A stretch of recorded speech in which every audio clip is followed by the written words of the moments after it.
ಮುಂದಿನದು 58ನೆಯ ಭಾಗ, ಸಂಗೀತ ಪೂರ್ವಜರ ಸಂಪತ್ತು. ಭಾರತೀಯ ಸಂಗೀತ ನಮ್ಮ ಪೂರ್ವಜರು ಇಟ್ಟು ಹೋದ ಅಗಾಧ ನಶಿಸದ ದೈವಿ ಸಂಪತ್ತು. ಸಂಗೀತಗಾರನ ನಿಜ ಸಂಪತ್ತು ಯಾವುವೆಂದರೆ ಸಂಗೀತ ಶಾಸ್ತ್ರ, ಸ್ವರ ವಿಜ್ಞಾನ, ಸಂಗೀತ ಪ್ರದರ್ಶನ ಅಂತ ನಿಚ್ಚಳವಾಗಿ ಹೇಳಬಹುದು. ಈ ಎಲ್ಲವುಗಳ ಸಮ್ಯಕ್ ಜ್ಞಾನದ ಅಭಾವ ಇದ್ದಿದ್ದಾದರೆ ಯಾವ ಸಂಗೀತಗಾರನೂ ಉನ್ನತಿ ಸಾಧಿಸಲಾರ. ಅಷ್ಟೇ ಅಲ್ಲ, ಈ ಮೂರರಲ್ಲಿ ಒಂದರ ಅಭಾವ ಕಂಡು ಬಂದಲ್ಲಿ ಸಂಗೀತ ಜೀವನದಲ್ಲಿ ಅಪೂರ್ಣತೆ ಕಂಡು ಆತ ಜೀವನ ಪರ್ಯಂತ ಅಪೂರ್ಣನಾಗಿಯೇ ಇರುವ ಪ್ರಸಂಗ ಬರುತ್ತದೆ. ಒಂದನೆಯದು ಸಂಗೀತ ಶಾಸ್ತ್ರ. ಸಂಗೀತಗಾರನಿಗೆ ಮನೆಯಲ್ಲಿ ಪುಸ್ತಕಾಲಯ ಇಡುವುದು ಅತ್ಯಂತ ಅವಶ್ಯಕ. ಅಧ್ಯಯನ ಮಾಡುವ ಸಮಯ. ಅವನು ತನ್ನ ದೃಷ್ಟಿಕೋನ ಸಂಕೀರ್ಣ ಮಾಡಕೂಡದು. ಭಾರತೀಯ ಲೇಖಕನ ಸಂಗೀತ ರಚನೆಯೇ ಆಗಿರಲಿ ಅಥವಾ ವಿದೇಶಿ ಲೇಖಕನದೇ ಆಗಿರಲಿ, ಪ್ರತಿಯೊಂದು ಭಾಷೆಯ ಪುಸ್ತಕದ ಅಧ್ಯಯನ ಮತ್ತು ಮನನ, ಚಿಂತನ, ಮಂಥನ ಅತ್ಯಂತ ಮಹತ್ವದ್ದು. ಉದಾರ ಮನೋವಿಶಾಲತೆಯನ್ನು ಮೈಗೂಡಿಸಿಕೊಂಡು ದೇಶಿ ವಿದೇಶಿ ಭಾಷಾ ರಚನೆಗಳ ಗಂಭೀರ ಅಧ್ಯಯನ ಸಂಗೀತಕಾರರನ್ನು ಸರ್ವೋತಮುಖ ಜ್ಞಾನಿಯನ್ನಾಗಿ ನಿರ್ಮಿಸುತ್ತದೆ. ಹಾಗೂ ಅವನ ಸಂಗೀತದ ಪೃಷ್ಠಭೂಮಿ ಭದ್ರವೂ ಉದಾತ್ತವೂ ಗಂಭೀರವೂ ಆಗಿ ರೂಪುಗೊಳ್ಳುತ್ತದೆ. ಜ್ಞಾನದ ಬಹುಮೌಲ್ಯ ರತ್ನಗಳನ್ನು ಒಗ್ಗೂಡಿಸಿ ಜ್ವಾಜ್ವಲ್ಯಮಾನ ಗೃಹ ನಿರ್ಮಾಣ ಮಾಡುವುದರೊಂದಿಗೆ ಮಾನವರನ್ನು ಒಂದುಗೂಡಿಸಿ ಸಂಘಟಿಸುವುದು ಸಂಗೀತಗಾರನ ಧರ್ಮ ಹಾಗೂ ಅವನ ಜೀವನ ಪದ್ಧತಿ ಆಗಬೇಕು. ಅತಿ ಅದ್ಭುತ ಸಂಗೀತ ಸೃಜನೆ ನಿರ್ಮಿಸಿ ಪ್ರಾಂತ ದೇಶಗಳ ಸೀಮೋಲ್ಲಂಘನೆ ಮಾಡಿ ಮಾನವ ರಹಿತ ಭ್ರಾತೃತ್ವ ಮಿತ್ರತ್ವ ಒಂದು ಅವ್ಯಕ್ತ ಸ್ತೂರ್ತದಲ್ಲಿ ಬಂದಿಳಿಸಬಹುದು. ಸಂಗೀತಜ್ಞನ ಪರಮ ಪ್ರಾಂಜಲ ಕರ್ತವ್ಯ ಹಾಗೂ ಪರಿಪೂರ್ಣ ಆದರ್ಶ. ಹೀಗಾದಾಗ ಅವನ ಶಾಸ್ತ್ರೀಯ ಜ್ಞಾನದ ಪರಿಧಿ ವಿಸ್ತಾರಗೊಂಡು ಅನಂತವಾಗುತ್ತದೆ. ಸಂಗೀತದ ವಿಸ್ತಾರದ ಜಗದ ಅಗಲ, ಆಕಾಶದ ಎತ್ತರ, ಅನಂತ ತುಂಬಿಕೊಂಡಿದೆ ನಾದ. ಅನಂತದ ಅಂಗನಾದ ಮಾನವು ತನ್ನ ಜೀವನದಲ್ಲಿ ಸಂಗೀತಕ್ಕೆ ಅಗ್ರಸ್ಥಾನ, ಅಗ್ರ ಪೂಜೆ ನೀಡಿರುವನು. ಅಂದ ಮೇಲೆ ಸಂಗೀತಕಾರ ಸಂಗೀತ ಜ್ಞಾನಿ ಆಗಲೇಬೇಕು. ಯಾಕೆಂದರೆ ಮುಷ್ಟಿ ಇಷ್ಟು ಇರುವ ಈಗಿನ ಜಗತ್ತಿನಲ್ಲಿ ಈತ ಭಾರತದ ಸಾಂಸ್ಕೃತಿಕ ರಾಯಭಾರಿಯ ಜವಾಬ್ದಾರಿಯನ್ನು ವಹಿಸಲು ಸಮರ್ಥನಾವು ಆಗಬೇಕಾಗಿದೆ. ಇವಾಗಂತೂ ಅನ್ಯ ರಾಷ್ಟ್ರಗಳ ಸಾಂಸ್ಕೃತಿಕ ಮಂಡಳಿಗಳು ಭಾರತಕ್ಕೆ ಮೇಲಿಂದ ಮೇಲೆ ನಿಯಮಿತವಾಗಿ ಬರುತ್ತಲೇ ಇರುತ್ತವೆ. ಭಾರತ ಸಾಂಸ್ಕೃತಿಕ ಮಂಡಳಿಗಳು ಅನ್ಯ ದೇಶಗಳಿಗೆ ಹೋಗುತ್ತಲೇ ಇರುತ್ತವೆ. ಈ ಶಿಷ್ಟ ಮಂಡಳಿಗಳ ಉದ್ದೇಶ ಪೂರ್ಣ ಆಗಬೇಕಾದರೆ ಶ್ರೇಷ್ಠ ಮಟ್ಟದ ವಿದ್ವಾಂಸರ ಅವಶ್ಯಕತೆ ಉಂಟು. ತಮ್ಮ ತಮ್ಮ ಸಂಗೀತ ವಿದ್ವತ್ತನ್ನು ಮಂಡಳಿಗಳು ಮಂಡಿಸಬೇಕಾಗುತ್ತದೆ.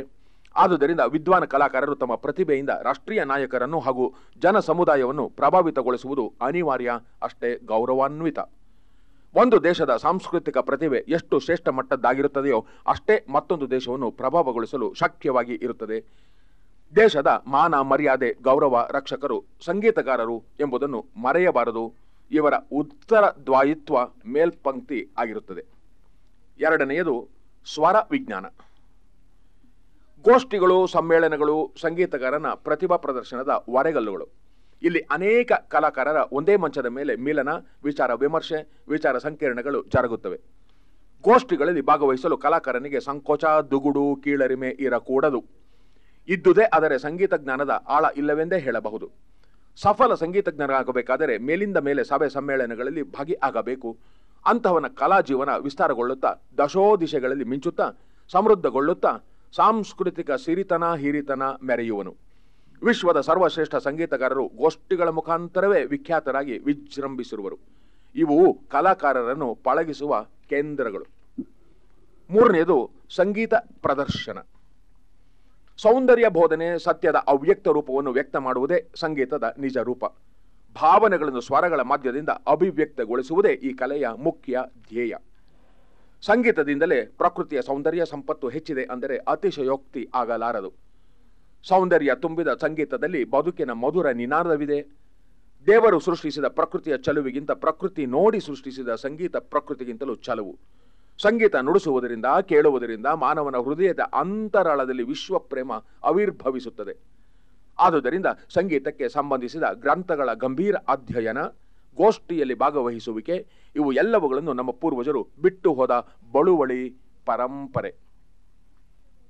59ನೆಯ ಭಾಗ ಸಂಗೀತ ಸಂಸ್ಕಾರ.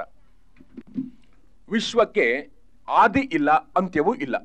ಅನಂತ ಅಂಡಾಕಾರವೋ ದುಂಡಾಕಾರವೋ ತಿಳಿದೂ ಇಲ್ಲ. ಪ್ರಾಮಾಣಿಕ ಸತ್ಯ ಶೋಧ ವೇದಕಾಲದಿಂದ ಅವ್ಯಾಹತವಾಗಿ ನಡೆದುಕೊಂಡು ಬರುತ್ತಾ ಇದೆ. ಭೌತ ವಿಜ್ಞಾನಿಗಳು, ಖಗೋಳ ವಿಜ್ಞಾನಿಗಳು ಹಗಲು ಇರುಳು ಎನ್ನದೆ ಪ್ರಯೋಗಶಾಲೆಗಳಲ್ಲಿ ದೂರದರ್ಶಕ ಯಂತ್ರಗಳ ಮುಂದೆ ಕುಳಿತು ಖಗೋಳ ವೀಕ್ಷಿಸುತ್ತಾ ಇದ್ದಾರೆ. ಆಕಾಶ ಕಾಯಗಳ ಶೋಧ, ಅವುಗಳ ಗಾತ್ರ, ರೂಪ, ರಂಗು, ಚಲನೆ ವಗೈರೆಗಳ ವಿವರಣೆ ನೀಡುತ್ತಾ ಇರುತ್ತಾರೆ.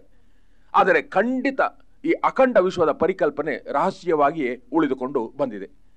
ಈ ಬ್ರಹ್ಮಾಂಡದ ಉತ್ಪತ್ತಿ ಓಂ ನಾದದಿಂದ ಆಗಿರುವುದು ಅಂತ ಬ್ರಹ್ಮಜ್ಞಾನಿಗಳ, ದಾರ್ಶನಿಕರ, ವೇದ ಜನಕರ, ಸಂಗೀತಜ್ಞರ ಅಭಿಮತ. ಆದರೆ ವಿಜ್ಞಾನಿಗಳ ಮೌನ ಧಾರಣ ತಾಳಿದಂತೆ ಕಂಡುಬರುತ್ತದೆ. ಸಂಗೀತ ಶಾಸ್ತ್ರ ಮತ್ತು ದಿವೇದಗಳ ಪ್ರಕಾರ ಈ ಜಗವೆಲ್ಲ ಓಂ ನಾದಮಯ. ನಾದವೇ ವಿರಾಟ ವಿಶ್ವದ ಜನನಿ. ಇದರ ಅನಂತ ಸಂಸ್ಕಾರ ನಾಭಾಚರ, ಭೂಚರ, ಜಲಚರ, ಗಿಡ ಮರ ಬಳ್ಳಿಗಳ ಮೇಲೆ ಅಗಾಧ ಪ್ರಭಾವ ಬಿದ್ದಿದೆ.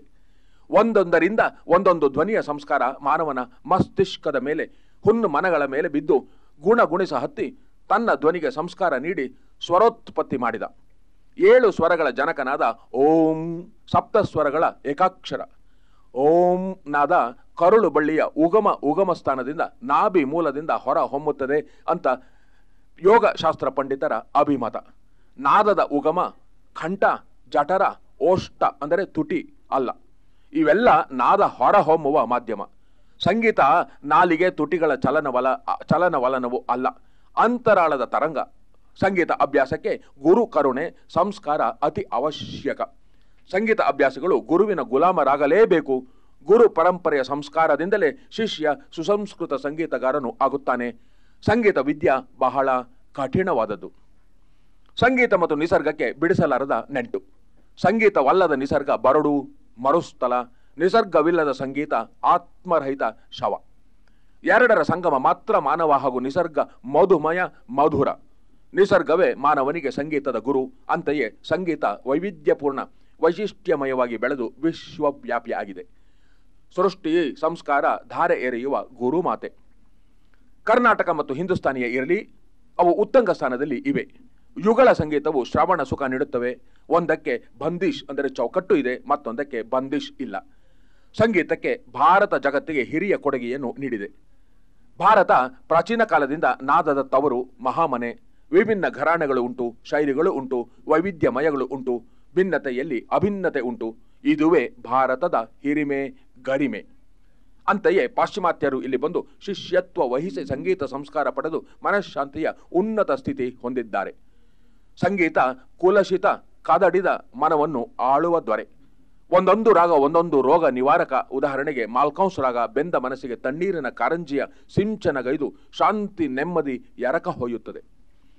ಜಾನಪದ ಸಂಗೀತ ಶಾಸ್ತ್ರೀಯ ಸಂಗೀತಕ್ಕೆ ತಾಯಿ ಬೇರು. ಶಾಸ್ತ್ರೀಯ ಸಂಗೀತ ಅರಳಿ ನಿಂತ ಮಂದಾರ ಪುಷ್ಪ. ಲಘು ಶಾಸ್ತ್ರೀಯ ಸುಗಮ ಲಘು ಪ್ರಭಾವ ಬೀರುವ ರಾಗಗಳು. ಶಾಸ್ತ್ರೀಯ ಸಂಗೀತ ಸಿಹಿ ನೀರು, ಉಳಿದವು ಪಾಯಸ. ಜಾನಪದರು ಆಶು ಕವಿಗಳು. ಅವರ ಹಾಡಿದ ಹಾಡು ಬಾಯಿಂದ ಬಾಯಿಗೆ ಸಂಸ್ಕಾರ ನೀಡಿದವು. ಜನಮನದಲ್ಲಿ ತಮ್ಮದೇ ಆದ ಛಾಪ ಒತ್ತಿ ಇಂದಿಗೂ ಚಿರಂಜೀವಿ. ಜಾನಪದ ಹಾಡಿಗೆ ಶತಮಾನಗಳೇ ಉರುಳಿವೆ, ಆದರೆ ಅವುಗಳು ಮೋಡಿ ಎಂತಹವರನ್ನು ಮೋಹಿಸುತ್ತದೆ.